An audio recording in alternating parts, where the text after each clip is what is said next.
Hi friends, ஆடிப்பட்டத்தில் நம்ம என்னெல்லாம் பயிர் செய்யலாம், அப்புறம் மாட்டை எப்படி ஏரோட்டத்துக்கு பழக்கணும் அப்படின்னு சொல்லிட்டு தாங்க இந்த வீடியோவில் பார்க்க போகிறீங்க. வீடியோவை ஸ்கிப் பண்ணாமல் பாருங்கள்.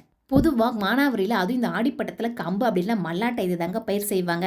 நாங்கள் வந்து ஒரு 2 வருஷத்துக்கு முன்னாடி உளுந்து வந்து ட்ரை பண்ணி பார்க்கலாம் அப்படின்னு சொல்லி பார்த்தோம். நல்லா தான் வந்துச்சு.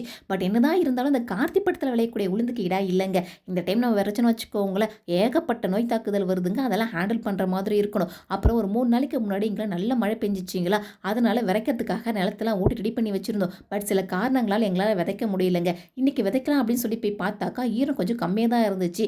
சரி இருந்தாலும் பரவாயில்ல, நம்ம விதைக்கலாம் அப்படின்னு சொல்லிட்டு எங்கள் மாமனார் பார்த்தனாக்கா இப்போ உளுந்து தாங்க விதைச்சிட்டு இருக்காரு.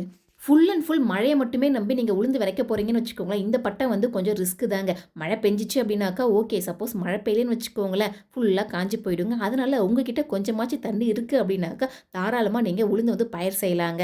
அப்படி இல்லைன்னா கார்த்திகை பட்டம் தான் அதுக்கு வந்து பெஸ்ட்டு. விதைப்பது உழவனின் கடமை, விளைவிப்பது கடவுளின் கடமை. ஏன்னா ஆகுதுன்னா கரெக்டான டைமுக்கு மழையை வந்து பெய்ய வைக்கணும். சரின்னு சொல்லிட்டு இந்த வருஷத்துக்கான மாணவர் விதைப்பா கம்பு மல்லாட்டா உளுந்துன்னு சொல்லி சூப்பராக விதைச்சி முடிச்சாச்சிங்க. இன்னும் பாத்தி கட்ட வேண்டிய வேலைலாம் இருக்குது, அதெல்லாம் அப்புறமா வந்து செஞ்சுக்கலாம். ஏன்னா டைம் வேறு ஆச்சு பால் கறக்கணும்னு சொல்லி நாங்களுமே கிளம்பிட்டோங்க. போனதுமே மாடு கணக்கெல்லாம் தவிடு தண்ணியை வச்சுட்டு டக்குன்னு பாலுமே கறந்து முடிச்சாச்சிங்க. ஏன்னா பால் கறக்க கொஞ்சம் லேட்டானாலே போதும், எங்களோட மாடெல்லாம் கத்த ஆரம்பிச்சிடுவாங்களா. பாலெல்லாம் கறந்து முடிச்சுட்டு மாட்டெல்லாம் பார்த்தோன்னு வச்சுக்கோங்களேன், மேய்ச்சலுக்காக ஓட்டிட்டு போயிட்டு இருக்கோங்க. நாங்கள் இந்த தடவை எல்லா நிலத்துலையுமே பார்த்தோன்னாக்கா ஊட்டி விரைக்கலைங்க. கொஞ்சம் நிலத்தை வந்து கரமாவே போட்டு வச்சுட்டோம், மாடெல்லாம் மேயணும் அப்படின்னு சொல்லிட்டு. அந்த இடத்துல தான் இப்போ மாட்டையுமே வந்து அடிச்சு கட்டிட்டு இருக்கோங்க. மாட்டெல்லாம் கட்டி முடிச்சுட்டு பாலை கொண்டு போய் பால் சென்டர்லையுமே ஊற்றிட்டு அடுத்தது என்ன நம்ம விரைச்சிருக்கிறோம்ல அங்கெல்லாம் போய் பாத்தி கட்டணுமே சரின்னு சொல்லிட்டு மம்முட்டி அப்புறம் வந்து தண்ணின்னு சொல்லி இது எல்லாத்தையுமே எடுத்துகிட்டு அங்கே கிளம்பிட்டோங்க. பாத்தி கட்டுறதுக்காக ஆளுமே கூப்பிட்டு வச்சுருந்தாங்க. ஆனால் கடைசி நேரத்தில் அவங்களுமே வரலன்னு சொல்லிட்டாங்களா, அதனால என் கணவரும் எங்கள் மாமனாருமே தான் பார்த்துன்னு வச்சுக்கோங்களேன் பாத்தி கட்டி வாய்க்கா வஞ்செல்லாம் பிடிக்க ஆரம்பிச்சிட்டாங்க. என்னன்னே தெரியல, எங்களுக்கு மட்டும் கடைசி நேரத்தில் இப்படி தான் ஆள் அப்படிங்கிறது வரவே மாட்டேங்கிறாங்க. எங்களுக்கு தான் இப்படியா இல்லை உங்களுக்கும் அப்படியான்னு சொல்லிட்டு மறக்காமல் கமெண்ட்டில் சொல்லுங்கள். இன்றைக்கி வெயில் பார்த்தோன்னாக்கா ரொம்ப கம்மியாக தாங்க இருந்துச்சு. சூரிய பகவான் கொஞ்ச நேரம் அசந்து தூங்கிட்டு இருக்கார் போல். எங்களுக்கு வசதியாக போச்சு, டக்குன்னு பாத்தி கட்ட ஆரம்பிச்சாச்சிங்க. ஒரு பாத்திக்கு 5 தப்பட்டி அப்படின்னு சொல்லி கணக்கு பண்ணி தாங்க கட்டிகிட்டு இருக்கோம். மழை பெஞ்சதுன்னா ஓகே, சப்போஸ் மழை இல்லைன்னு வச்சுக்கோங்களேன், இந்த மாதிரி பாத்தி கட்டி வச்சுருந்தோனாக்கா தண்ணி பாசத்துக்கு ஈஸியாக இருக்கும்ல.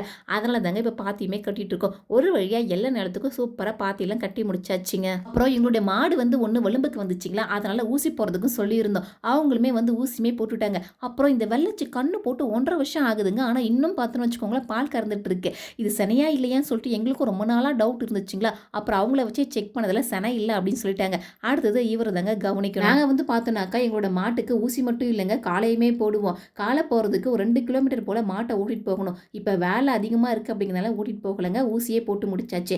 ஊசி போட்ட மாட்டு மேலே தண்ணியை ஊற்றிட்டு நிழலில் கொண்டு போய் அதையுமே கட்டிட்டு வந்தாச்சுங்க. அப்புறம் அடுத்ததாக நம்ம கிட்ட 2 காளையர்கள் இருக்கிறாங்கங்க. அவங்களுக்கு இன்னைக்கு ஏர் ஓட்டுவது எப்படி அப்படின்னு சொல்லி தான் பழக்க போகிறோம். அதுக்காக தான் எங்கள் மாமனார் ஏர் கலப்பை, நெய்த்தடி, அப்புறம் சங்கிலி அப்படின்னு சொல்லிட்டு இது எல்லாத்தையுமே எடுத்துகிட்டு போயிட்டு இருக்கோம். அங்கே போய் பார்த்தா தான் தெரியும் அவங்க என்னென்ன சேட்டை செய்ய போகிறாங்க அப்படின்னு சொல்லி. இவங்க 2 பேருமே நம்ம மாடு போட்ட கண்ணு தாங்க. 2 வருஷம் கிட்ட ஆக போகுது. இவங்க பெருசானதுக்கப்புறம் திடீர்னு போய் நம்ம ஏர் போட்டுன்னு வச்சுக்கோங்களேன், வணக்கத்துக்கும் வரமாட்டாங்க, ஏறும் ஒழுங்காக ஓட்ட மாட்டாங்க.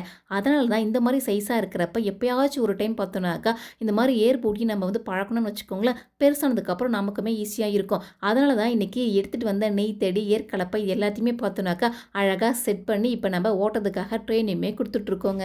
1 மணி நேரத்துக்கு ரொம்ப கஷ்டப்பட்டுட்டோங்க. ரொம்ப சேட்டை பண்ணிடுச்சிங்க. ஆளுக்கு ஒரு சைடு போகிறது, முன்னே போகிறது, பின்ன வர்றது அப்படின்னு சொல்லி. அதுக்கப்புறம் தடவிலாம் கொடுத்து நீங்கள் 2 பேரும் ஒன்றா போனால் மட்டும்தான் ஏர் ஒழுங்காக வரும் அப்படின்னு சொல்லி ட்ரைனிங்லாம் கொடுத்தோம். அப்புறம் பார்த்தோன்னு வச்சுக்கோங்களேன், ரொம்ப ஸ்மூத்தாக அழகாக போயிட்டு தான் இருந்தாங்க. திடீர்னு என்ன ஆச்சுன்னு தெரியல, ஏதோ ஜல்லிக்கட்டில் எகிரி குச்சி போடுற மாதிரி 2 பேரும் ஓடவே ஆரம்பிச்சிட்டாங்க. ரன்னிங் ரேஸில் ஓடுற மாதிரி. ஓடலாம் கூடாது, ஏர் ஓட்டுறப்ப நடந்து தான் போகணும் அப்படின்னு சொல்லி அப்புறம் கொஞ்சம் நேரம் ஒழுங்காக போயிட்டு இருந்தாங்க. பட் என்னதான் இருந்தாலும் அந்த டேர்னிங் அப்போ டேர்ன் பண்ணுறப்ப 2 பேரும் ஒன்றா வந்து திரும்பினா மட்டும்தான் ஏர் வந்து ஒழுங்காக திரும்பும். அது வந்து பார்த்தோன்னாக்கா ஒழுங்காக திரும்ப தெரியல. அதுக்கப்புறம் அது எல்லாமே வந்து பார்த்தோன்னாக்கா எப்படி திரும்பணும் அப்படின்னு சொல்லி நாங்கள் கைத்தை பிடிச்சி அது எல்லாமே பார்த்து முன்னே ஒரு ஆள் பின்ன ஒரு ஆள் கூட இருந்து இந்த மாதிரி பண்ணோமா. அதுக்கப்புறம் பார்த்தோன்னாக்கா எங்கள் மாடு சூப்பராக பார்த்தோன்னா ஏருமே ஓட்ட ஆரம்பிச்சிடுச்சிங்க.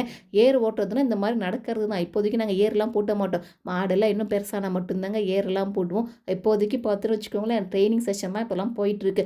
ஒரு வழியாக மாடு வந்து பார்த்தோன்னு வச்சுக்கோங்களேன், இப்போ ஆளே இல்லாமல் ஒரு ஆள் இருந்தாலே போதும், சூப்பராக வந்து பார்த்தோன்னாக்கா அழகாக இந்த மாதிரி போயிட்டுருக்காங்க.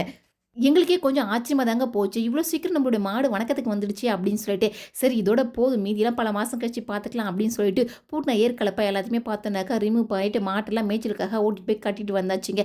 ஓகே ஃப்ரெண்ட்ஸ், உங்களுக்கு இந்த வீடியோ பிடிச்சிருந்தா லைக் பண்ணுங்கள், கமெண்ட் பண்ணுங்கள், ஷேர் பண்ணுங்கள், அண்ட் மறக்காமல் சப்ஸ்கிரைப் பண்ணுங்கள். தேங்க்யூ.